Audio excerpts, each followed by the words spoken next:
Assalamualaikum warahmatullahi wabarakatuh. Alhamdulillah, alhamdulillahi rabbil alamin. Wassalatu wassalamu ala rasulillah wa ala alihi wa sahbihi wa mawalah. Asyhadu an la ilaha illallah wahdahu la syarikalah. Wa asyhadu anna sayyidana Muhammadan nabiyyan wa rasulah.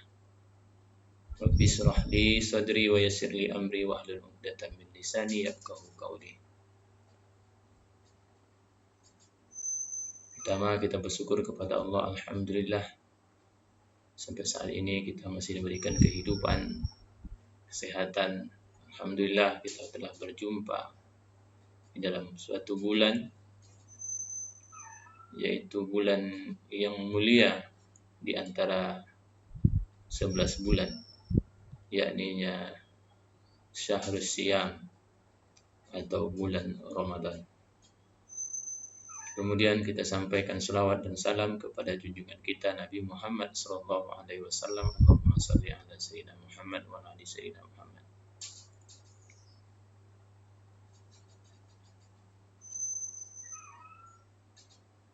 Pendengar kaum muslimin dan muslimat yang dimuliakan Allah Subhanahu wa taala, khususnya kepada siswa SMA Negeri 1 Bintan Timur yang saat ini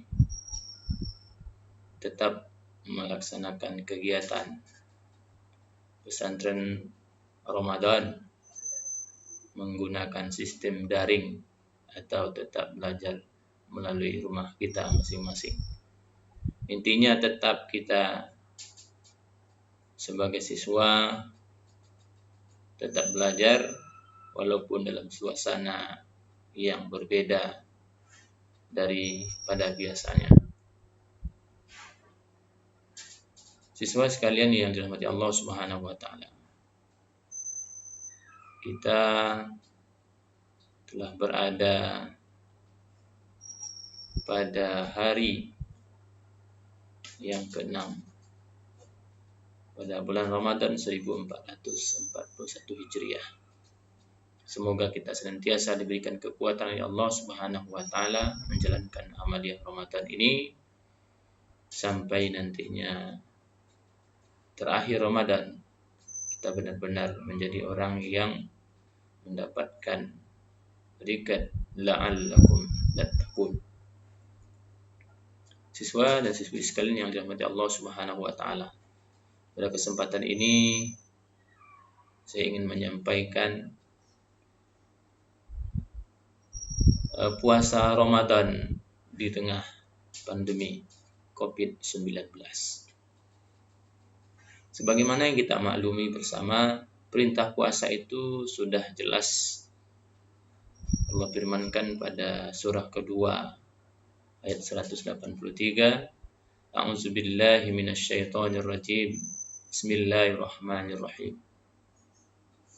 Ya ayyuhallazina amanu kutiba alaikumusiyam kama kutiba alal ladzina min qablikum la'allakum tattaqun.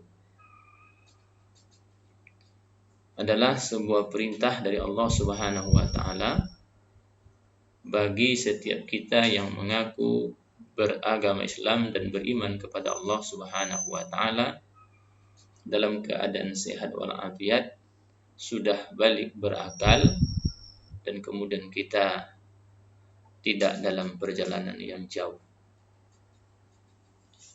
Nah, namun suasana Ramadan tahun 1441 Hijriah sedikit berbeda dengan puasa Ramadan di tahun sebelumnya. Perbedaan di sini bukan terletak daripada pelaksanaan puasanya, melainkan adalah suasananya yang sedikit berbeda. Apa perbedaan suasananya? Di Ramadan sebelumnya kita bisa melaksanakan aktivitas ibadah sejenisnya ada salat tarawih berjamaah di masjid, tadarus di masjid, ada buka bersama, sahur bareng, dan lain sebagainya. Namun hal itu untuk tahun ini tidak dapat kita lakukan disebabkan ada suatu wabah yang sudah populer di tengah kita dan dia sudah berlangsung cukup lama, yaitu virus corona atau COVID-19. Maka daripada itu, untuk kewajiban puasa bagi kita yang sehat, tidak dalam perjalanan, sudah balik kita, maka kita tetap wajib berpuasa. Karena puasa dari zaman ditetapkan Allah Subhanahu wa taala kepada baginda Nabi Muhammad SAW, puasanya itu tetap saja adalah menahan diri. Menahan diri dari apa? Adalah menahan diri dari perkara yang dapat membatalkan dan mengurangi pahala puasa. Intinya kita adalah menahan.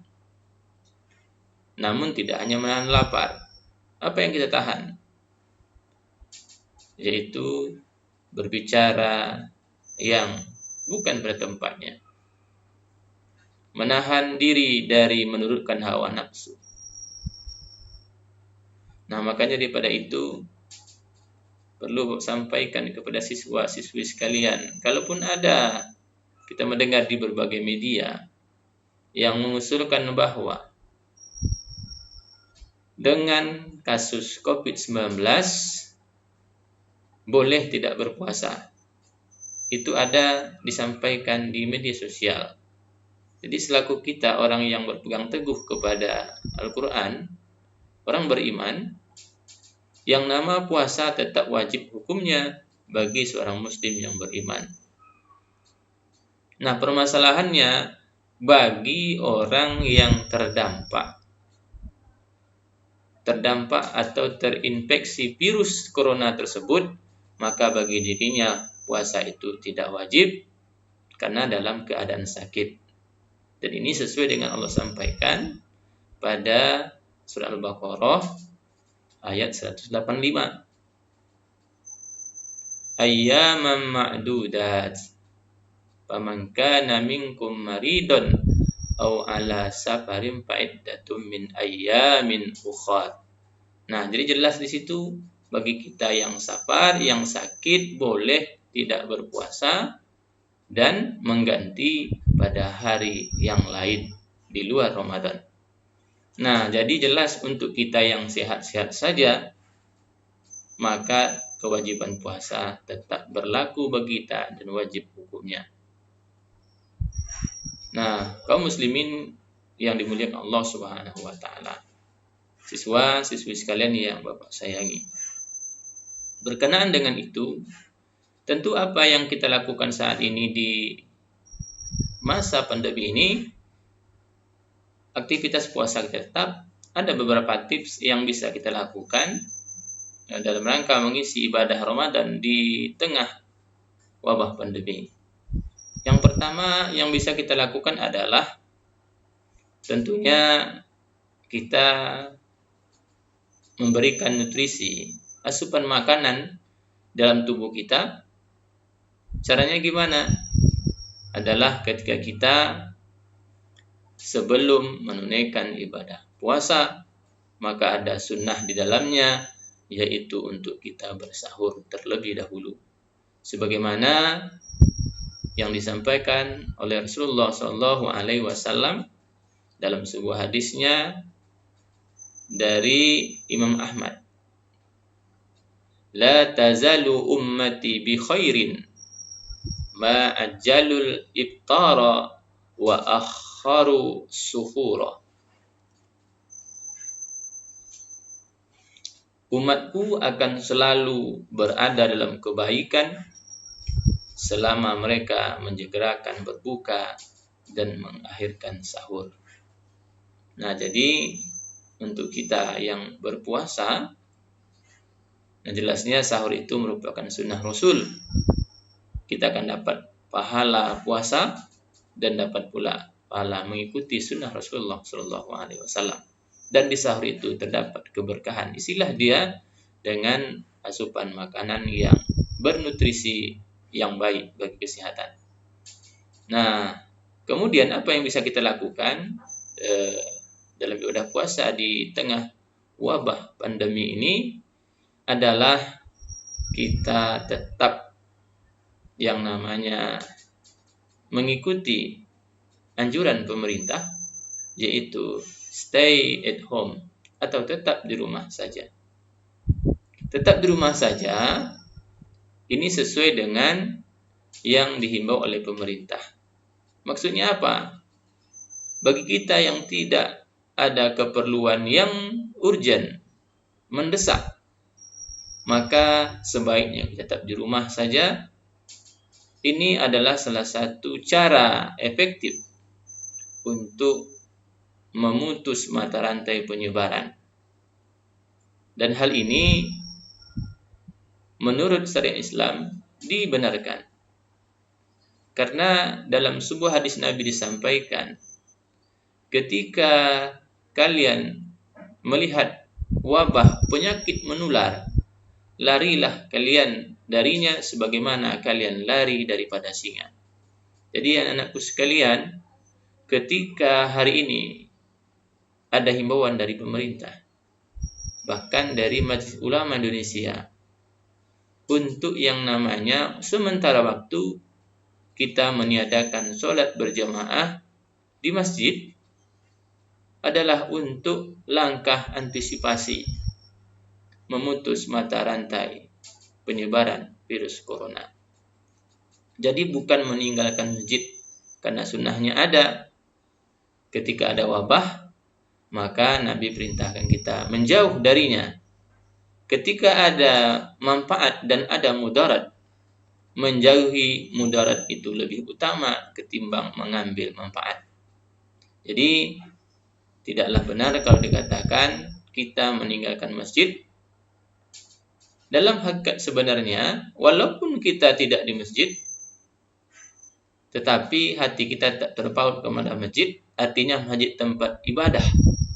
Namun karena ada hal yang menghalangi kita untuk beribadah di dalamnya, maka ada ikut sunnah Rasul bahwa ketika ada wabah kita boleh beribadah di rumah. Maka itulah dasar hadisnya kenapa ketika kita dengar azan, ketika biasanya kita mendengar kalimat hayya 'alas shalah, maka yang disampaikan oleh muazzinnya justru sekarang berubah. Sallu fi buyutikum. Salatlah kalian di rumah masing-masing. Ini sementara waktu. Kenapa? Mudarat yang akan kita dapatkan jauh lebih besar ketimbang kita hanya mengambil daripada keutamaan. Karena virus corona adalah sebuah virus yang jelas dia tidak tampak dengan kasat mata dan dia bisa berpindah. Orang ada yang punya gejala dan ada juga yang tidak punya gejala. Maka yang kita khawatirkan ketika salah seorang dari jemaah sempat terinfeksi virus corona dan tidak diketahui oleh orang sekitarnya dan dia bisa berpindah kepada satu orang, yang mana satu orang itu pula akan kembali kepada keluarganya, maka itu pun juga akan berpindah dengan keluarganya. Dan virus ini tidak memandang sosial. Jangankan orang biasa, pejabat pemerintah saja masih bisa terinfeksi olehnya. Walaupun ada yang mengatakan dalam guyonan. Tapi aneh, orang yang gila, tempat tinggalnya tidak jelas, makannya tak jelas, tak berpakaian, makan sembarangan, tak pakai masker. Tapi mereka tidak terjangkit oleh virus ini. Tentu dengan mudah kita memberikan jawaban. Apa kita ingin seperti mereka? Tentu tidak. Bagi mereka orang gila tidak wajib berpuasa, tidak wajib beribadah. Nah, jadi karenanya apa yang bisa kita lakukan pada saat ini adalah stay at home. Tetap di rumah. Ibadahnya di rumah. Gunakan manfaat sewaktu kita yang kita punya untuk kebaikan. Mungkin yang selama ini kita biasa sholat di masjid, mungkin momen tahun ini mengajarkan kita untuk bisa bagi yang laki-laki membiasakan diri menjadi imam yang sebelumnya kita makmum. Setidaknya dalam sejarah kita pernah hidup dan beribadah dan kita pula imamnya. Dan itu bisa kita menjadikan satu hal yang kita banggakan dan kita bertanggungjawabkan di hadapan Allah Subhanahu wa taala. Jadi beribadah di rumah dalam kondisi pandemi bukan satu yang salah. Acuannya ada. Ada himbauan dari Majelis Ulama Indonesia, ada hadis Nabi. Walaupun demikian, kita menghindari perbantah-bantahan karena ada sebagian saudara kita yang tetap kekeh untuk beribadah di masjid dengan alasan daerah ini masih hijau, kuning, dan lain sebagainya. Tetapi bagi kita yang tetap ingin di rumah, maka itu juga bukan suatu kesalahan karena kita ada acuan panduan dari Majelis Ulama Indonesia. Kemudian daripada itu, karena kita juga di rumah bisa dengan olahraga ringan, ya menjaga fisik kita. Karena ketika sehat itu merupakan nikmat Allah Subhanahu wa taala. Dan kita yang bertanggung jawab untuk menjaganya. Salah satu menjaganya adalah dengan cara berolahraga. Banyak bisa dilakukan di rumah. Yang penting tubuh kita tetap bergerak. Nah, siswa sekalian yang dirahmati Allah Subhanahu wa taala. Jadi untuk sedikit menambahkan agar puasa kita, yang kita berharap jangan puasa kita hanya sekedar puasa menahan lapar dan haus saja. Akan tetapi puasa kita itu benar-benar memenuhi syarat dan layak untuk kita serahkan kepada Allah Subhanahu wa taala dengan cara kita memperhatikan apa? Tentu kita perhatikan apa perkara yang disunahkan dalam Ramadan, ada yang diharamkan dan ada yang dimakruhkan. Jadi ada perkara yang disunahkan, yang pertama tadi adalah menyegerakan diri ketika berbuka. Maksudnya adalah kalau waktu berbuka sudah tiba. Bukan segera berbuka itu kan sunnah, nanti puasa baru jam 10 pagi. Dengar Ustaz menyampaikan menyegerakan berbuka. Dan kemudian kita langsung berbuka. Bukan itu maksudnya.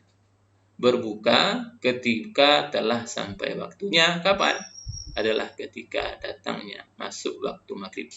Kemudian sunnah yang bisa dilakukan adalah yaitu mengakhiri sahur. Kalau berbukanya kita segerakan, tetapi untuk yang namanya bersahur itu diakhirkan. Dalam artian jangan terlalu lama waktu kita setelah bersahur masuk waktu subuh.